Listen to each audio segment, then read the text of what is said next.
Bonjour à tous et bienvenue sur la vidéo du 3D Secure. Cette vidéo va vous expliquer en détail pourquoi le 3D Secure, comment ça fonctionne, comment c'est perçu par les banques et comment vous allez pouvoir influencer sur 3D Secure pour que votre boutique ait un business fluide. C'est la vidéo la plus détaillée sur le 3D Secure qui n'a jamais été faite sur YouTube. Alors je vous souhaite un bon visionnage et à tout de suite dans la vidéo. Tout le monde a plus ou moins entendu parler vaguement du 3D Secure. Mais qu'est-ce que c'est? Le 3D Secure, c'est ça. 50% de mes paiements ne passent pas sur Stripe. Je passe à côté de 60 à 75% de bénéf. Ça commence vraiment à me gonfler. Les paiements ne passent quasiment jamais sur les upsells et surtout les abonnements. Avez-vous une méthode pour qu'au moins un upsell sur 3 passe? Code d'erreur, card was declined. PS, le produit principal passe 80% du temps. Les upsells, eux, passent seulement 20% du temps. C'est le dispositif de sécurité qui peut interdire à un client qui a de l'argent sur son compte d'acheter votre produit ou votre service. C'est ce que l'on appelle communément les paiements qui ne passent pas ou les échecs de paiement. Ces échecs de paiement peuvent monter entre 20 et 80% des tentatives d'achat.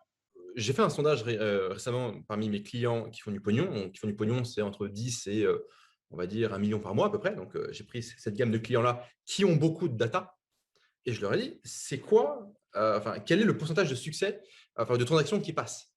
Et quand les mecs sont vraiment, vraiment bons, genre tes produits vachement quali, audience qualifiée, tu as pas du marketing froid, agressif sur des bacs QI, mais vraiment genre un truc bien, ils vont me dire, ouais, j'ai peut-être 30% des paiements qui passent pas. 30%. OK. La moyenne, c'était 50-55%. Et dans certains cas, c'était 70% des paiements qui ne passent pas. Pas parce que les gens n'ont pas de pognon, hein. Non, non. Tout simplement parce que 3D Secure pété, Stripe pété, le bordel administratif lié au paiement en ligne. De votre côté, vous avez fait tout le travail et vous ne pouvez pas vendre à tous ceux qui veulent acheter. Le 3D Secure agit comme un barrage de rivière. Un grand flux d'acheteurs arrive sur votre formulaire de paiement, veulent payer, mais seulement une petite partie peut passer le filtre. Alors, voyons ça de plus près. Qu'est-ce que le 3D Secure? Le 3D Secure est une directive de sécurité bancaire européenne qui vise à lutter contre la fraude à la carte bleue. Vous me direz, la fraude ne concerne qu'un pourcentage minime des transactions. Alors pourquoi imposer à tous des mesures de sécurité aussi néfastes pour les e-commerçants? Comme le dirait l'adage, à qui profite le crime? La raison est toute simple. À votre avis, qui paye en cas de fraude? C'est-à-dire, une personne se fait voler sa carte bleue et le voleur l'utilise pour faire des achats sur Internet. La victime porte plainte pour le vol et l'utilisation frauduleuse de sa carte. Elle veut être remboursée des achats qu'elle n'a pas faits. Qui est-ce qui paye?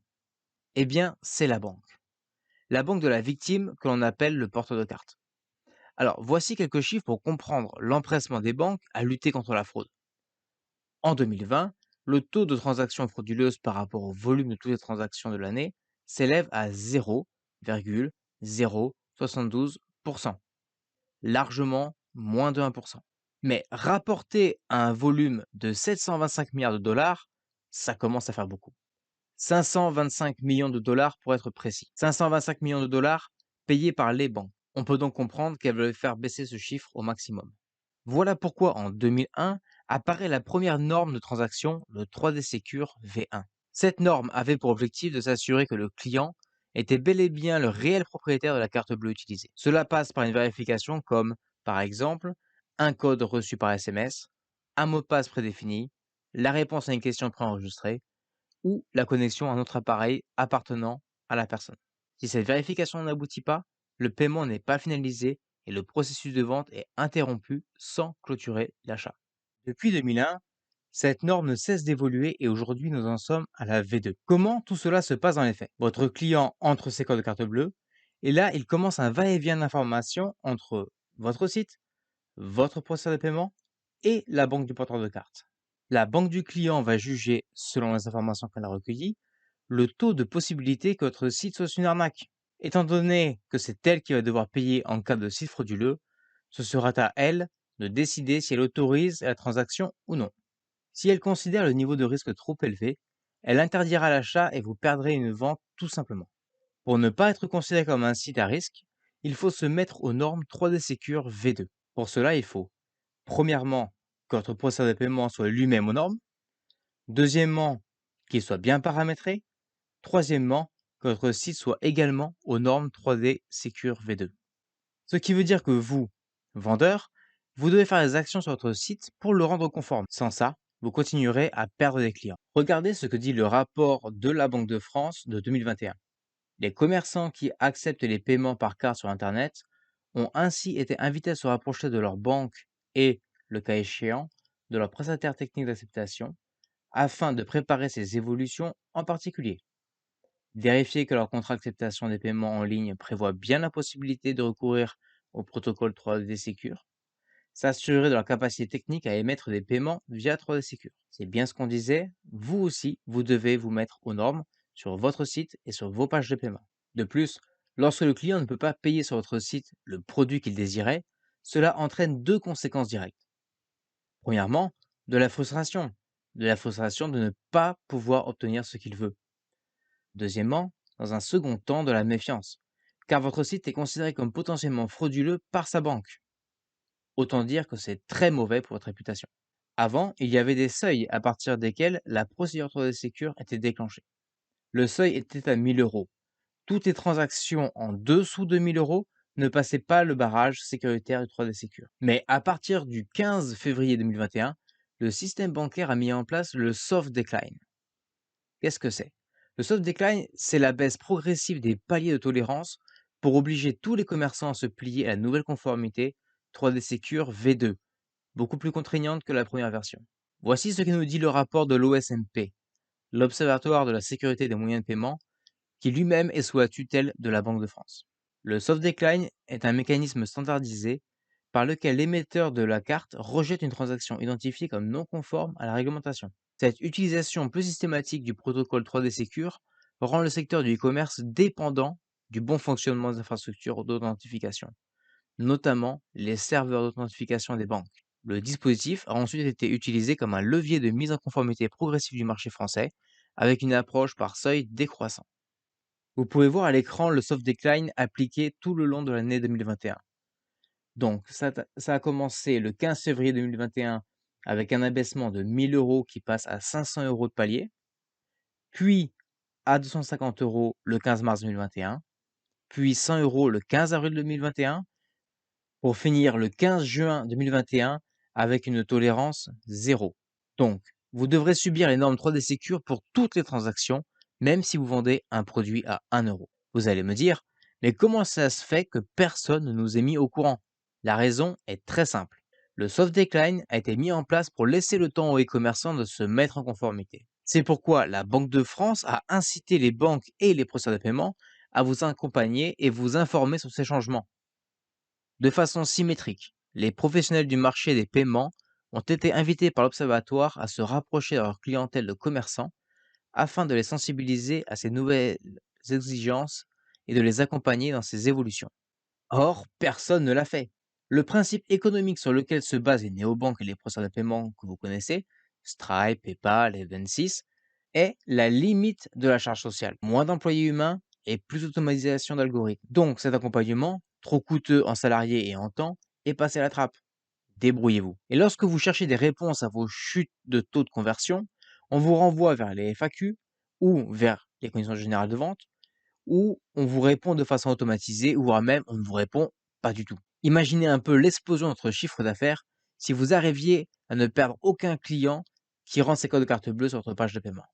Pour vous apporter de réelles solutions, nous avons donc fait un très gros travail de recherche. Avec mon associé Jean-Marc, nous avons préparé un programme complet qui vous permettra d'en finir avec des 50% de paiement qui ne passent pas. Mais avant cela, j'aimerais vous partager une réussite d'un entrepreneur que nous avons pu débloquer. Alors, ça fait 1 mois et demi que j'ai rejoint le programme anti-rejet des paiements clients. Donc, je vais vous donner mon avis rapide. Il faut savoir qu'à l'époque, il y a 1 mois et demi, je tournais entre 1000 et 1500 euros de chiffre d'affaires par mois. Et j'avais 50 à 60% des paiements qui passaient pas. Donc, à chaque fois que j'avais un paiement qui passait, je me disais que le prochain n'allait sûrement pas passer. Donc, en gros, c'était ça. Donc, ça nuisait grave à ma scalabilité. Je scalais moins vite. Mon budget pub, je pouvais pas l'augmenter à la vitesse que je voulais. Et en plus, je faisais très peu de revenus à cette époque-là. Et j'avais que 50% des paiements qui passaient pas. Donc ensuite, j'ai rejoint le programme. Tout s'est bien passé, j'ai eu un accompagnement, etc. Et j'ai regardé toutes les vidéos disponibles. J'ai tout écouté. J'ai mis en place ce qu'il fallait faire. Et puis maintenant, j'ai même pas dit quasiment. En fait, tous mes paiements passent, sauf une erreur du client qui n'a pas les fonds, qui se trompe au niveau de sa carte, etc.